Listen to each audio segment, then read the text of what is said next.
Hi, and welcome back to Grow Joyfully. This is a really great snack to make up. Not that difficult to make. And when you're feeling the snackies and need something crunchy and delicious, this is a wonderful one to make. What it is it's called an oatmeal nut cookie. Let's get to work. What I'm doing here is browning the nuts. I do have some old-fashioned oats in there, and I have to go and find some more in the pantry.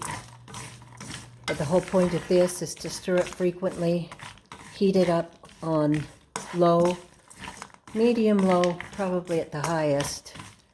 Keep a good eye on it. And we're trying to brown it so we can have that better nutty flavor. So the ingredients are 1/3 cup of almonds, 1/2 cup of pumpkin seeds, and I couldn't find any at my store when I was grocery shopping last time, so I just replaced it with sunflower seeds. 1/3 cup of cranberries, 1/3 cup of raisins, 2 tablespoons of sesame seeds, 1/4 teaspoon of salt. If you want, you can add 1/2 teaspoon of cinnamon. You can do flaked almonds, 1/3 cup. I also added chia seeds. Then you take 1 egg white plus 3 tablespoons of honey or real maple syrup, not the one that's made with high fructose corn syrup. And then you do 1/3 cup of almonds, cashews, whatever you want. Now I've doubled this because they go fast. So I recommend, if your family likes nuts at all and oatmeal, I ended up putting about 1 cup of oatmeal in here. I'm kind of inclined to want to put another cup. So let's just say, because we doubled it, 2 cups of old-fashioned oatmeal. And we're just going to stir it around on low to medium low, so that can get all brown and nutty and good.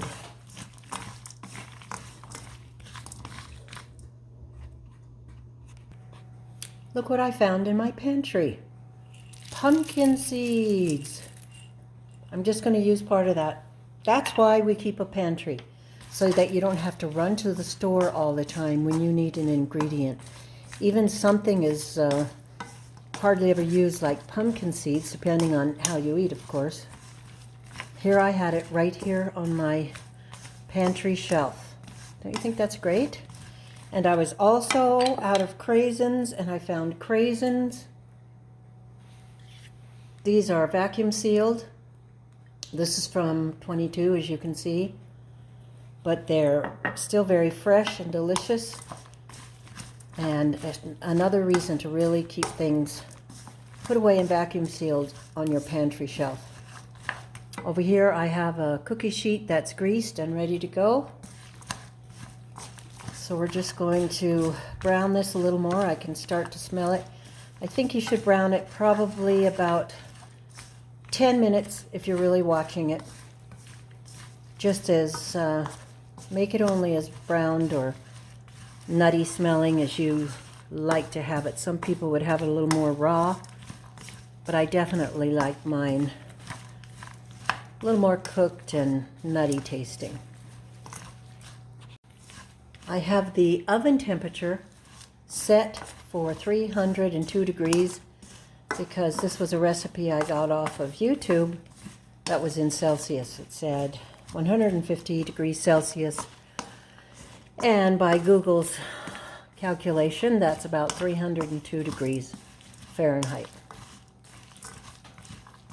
Okay, I've turned that off. I'm going to transfer this mixture into a big bowl so that it will cool quicker. And then we will add the 2 egg whites, because we're doubling it, and the 6 tablespoons of maple syrup, real maple syrup. We're going to also then add the golden raisins and the Craisins. I've already added the half teaspoon of salt. The salt also helps to give it a really good flavor.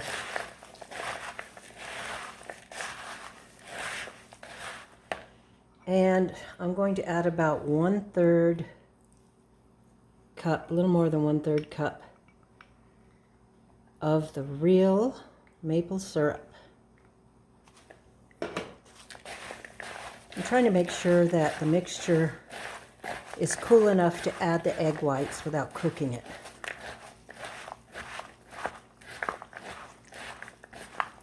Stirring it like this, plus putting it in the refrigerator helps it to cool down.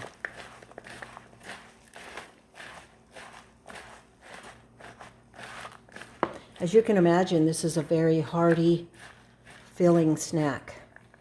And as I was talking about before, my mom and dad always had a pantry that was stocked up with all sorts of things because we lived up in the mountains, and town or our big stores, our big town was 2 hours away. So we'd go down and we would shop, a big shop once a month. And so we'd have all sorts of things put away on our shelves and down in the basement. Fruit in the fruit room, either canned or fresh. And then we had a food room where we had honey, powdered milk, all the extra and different spices and things like this that we had to put in either thick tins or glass jars because of mice. So you always want to be really careful. You're keeping an eye on the things that you vacuum seal and that you store or you buy from the store, that you do not have a rodent problem. You can do that every year in the winter by going through the items that you've put away and wiping off the dust, rotating them, using them, making a note in your book of what you have and what you need. And that way you can keep an eye out for any little buggies or critters. Okay, that's stirred in pretty well. Now I'm going to do a cup of Craisins and a half a cup of golden raisins. I prefer those over the dark raisins. I'd be lucky to get this all finished. The bowl's getting pretty full. Craisins give it that nice tart but sweet taste. And it helps to break up the nuttiness of all the other ingredients that I've already added. I choose not to put cinnamon in, but that's just my preference. I do like cinnamon, but not in this case because I just like the nuttiness of all the nuts and the oatmeal and the different seeds that I put in. So for me, I like it just like this.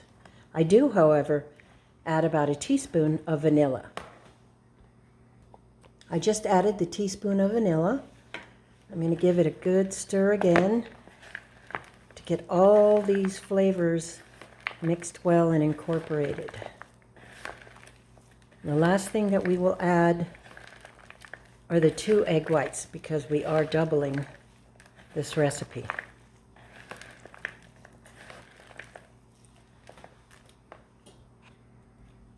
Time to add the egg whites and then really stir it well. The egg whites act as a binder and help to hold everything together really well. It makes it all shiny and crunchy and delicious. I added another egg white because I've been so liberal with the nuts and the craisins and raisins. If you don't feel like your mixture has enough binding agent, just add another egg white and you can add a little bit more of the real maple syrup. I usually make these as cookies that are shaped, but they're a bit of a pain and a little bit time consuming. I might just spread this whole thing on the cookie sheet and then break it up after it's baked and cooled to be more like a granola of sorts and make it a lot easier for snacking.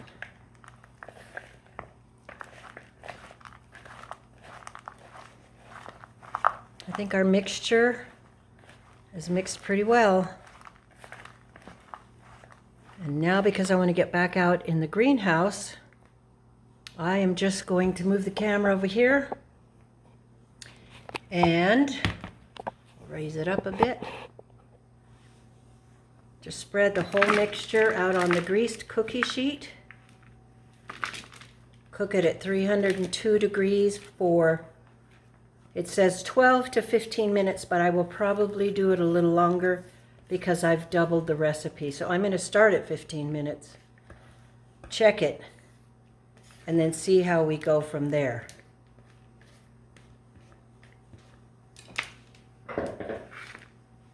That's going to make some lovely, lovely snacking. You could eat that on cereal or just eat it as a snack, whatever you want.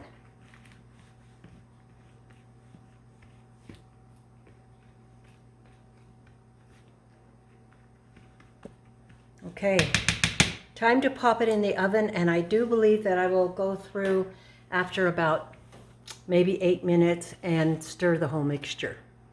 I decided not to stir it all up and crumble it up because right now, the way it looks, I could probably make some granola bars out of it. So we will see how it goes. If it doesn't work, we'll just crumble it up into that nice crumbly snack. Now we let it cool. There wasn't enough binding agent in it to be able to cut it into bars, so I just broke it up in little pieces.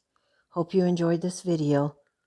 Don't forget to grow joyfully. We'll see you next time.